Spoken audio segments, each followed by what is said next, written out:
Hello అందరికీ, ఇవాల్టి recipe పితిక్ పప్పు చికెన్ కూర అండి. దానికి కావాల్సిన ఇంగ్రీడియంట్స్ ఏంటో ఒకసారి చూసేయండి. ఉప్పులో నానబెట్టిన చికెన్ హాఫ్ అన్ అవర్ పాటు నానబెట్టుకుంటే ముక్క బాగా మెత్తగా జ్యూసీగా అవుతుంది. 6 అవర్స్ పాటు నానబెట్టుకున్న అనపగింజల్ని ఇలా దాని మీద ఉన్న తొక్క తీసి వలుచుకొని పెట్టుకోవాలి. కేజీ అనపకాయలు తీసుకుంటే 3/4 కేజీ పప్పు వచ్చాయండి.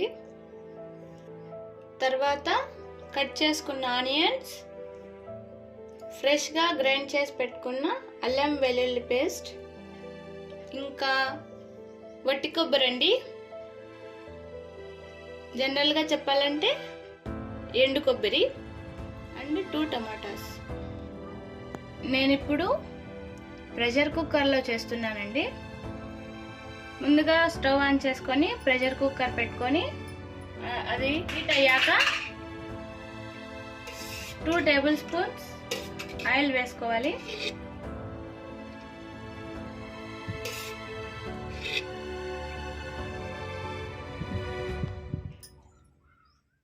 ఆయిల్ హీట్ అయ్యాక కట్ చేసి పెట్టుకున్న ఉల్లిపాయలు వేసుకుందాం.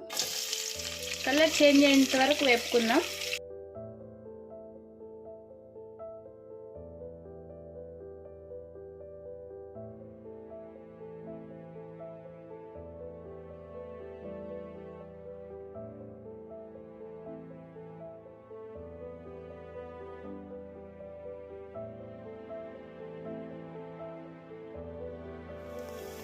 ఆనియన్స్ వేగాయండి.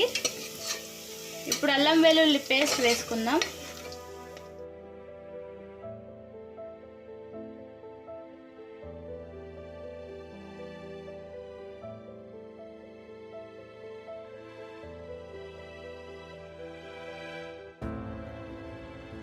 అల్లం వెల్లుల్లి పేస్ట్ బాగా వేపుకోవాలండి, పచ్చివాసన పోయే వరకు.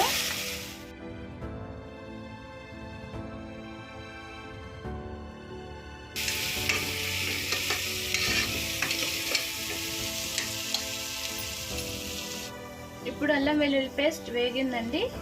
ఇప్పుడు కడిగి పెట్టుకున్న చికెన్ అందులో వేసుకుందాం. ఒకసారి తిప్పుకుందాం, అల్లం వెల్లుల్లి పేస్ట్ బాగా ముక్కలకి పట్టేలాగా. ఇప్పుడు ఇందులోకి పసుపు అండి 1 స్పూన్ వేసుకుందాం.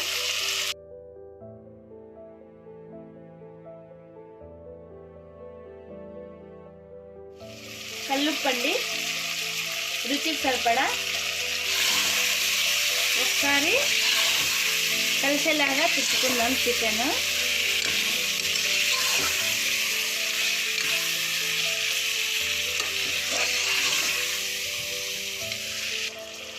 ఇలా 5 to 10 మినిట్స్ వేపుకుందాం ఆయిల్లో చికెన్ని.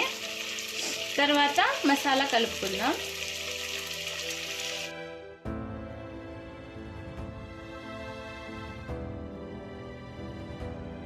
ఇలా 10 మినిట్స్ వేపుకుంటే అందులో కొద్దిగా వాటర్ వస్తుంది, కింద మాడిపోకుండా ఉంటుంది. ఇప్పుడు క్లీన్ చేసి పెట్టుకున్న అనపగింజలు పితిక్ పప్పు అండి వేసుకుందాం.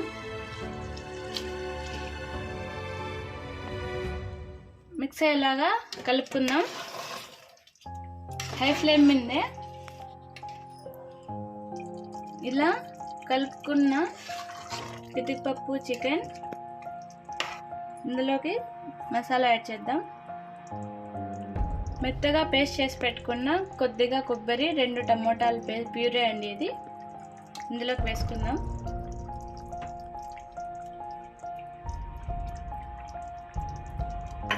ఒకసారి మిక్స్ అయ్యేలాగా తిప్పుకుందాం.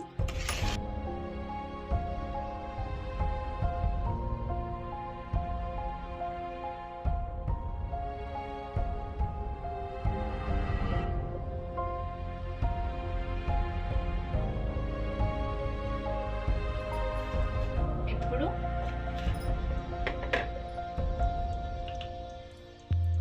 1 స్పూన్ కారపొడి అండి, ఇంట్లోదే మిల్లు పట్టించింది. కారం ఎక్కువ ఉంటుంది, మీ టేస్ట్ కారం వేసుకోండి.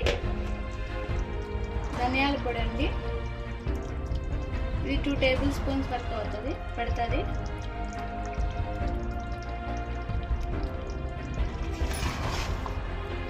ఇలా మిక్స్ చేసుకుందాం. ఇంతే అండి, ఇందులోకి మసాలా ఇంకా వేరేదేం అవసరం లేదు.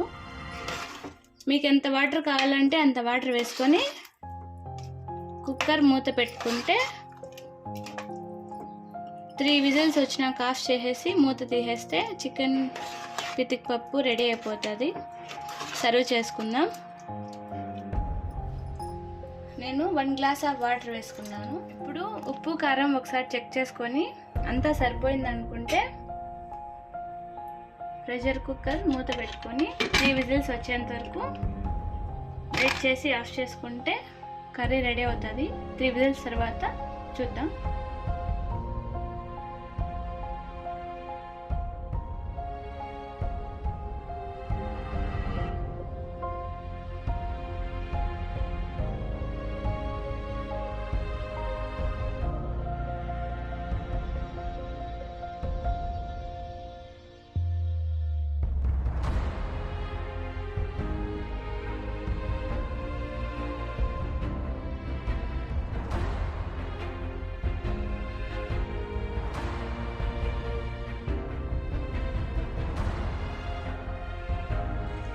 ఇప్పుడు 3 విజిల్స్ వచ్చాయండి, ఆఫ్ చేసుకుందాం.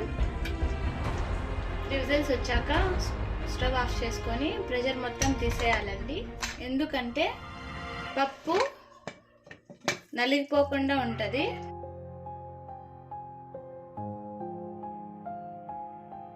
మనం ఎక్కువసేపు ప్రెషర్ అలాగే ఉంచితే పప్పు అనేది పలుకుగా రాదు, నలిగిపోతుంది. చూసారా పప్పు ఎంత బాగా వచ్చిందో నలిగిపోకుండా. ఇప్పుడు ఫైనల్గా కొత్తిమీర వేసుకొని సర్వ్ చేసుకుంటే టేస్ట్ సూపర్గా ఉంటుంది. దీనికి కాంబినేషన్గా పూరి బాగుంటుంది, అలాగే దోశ బాగుంటుంది. ఎవర్ గ్రీన్ కాంబినేషన్ వచ్చి మా ఇంట్లో పూరి విత్ చికెన్ పితిక్ పప్పు అండి. మీకు దేంతో తినడం ఇష్టమో కమెంట్ చేయండి. ఈ వీడియో కూడా నచ్చినట్లయితే లైక్ అండ్ షేర్ చేయండి, సబ్స్క్రైబ్ చేసుకోండి. ఇంకొక వీడియోలో కలుద్దాం. బాయ్.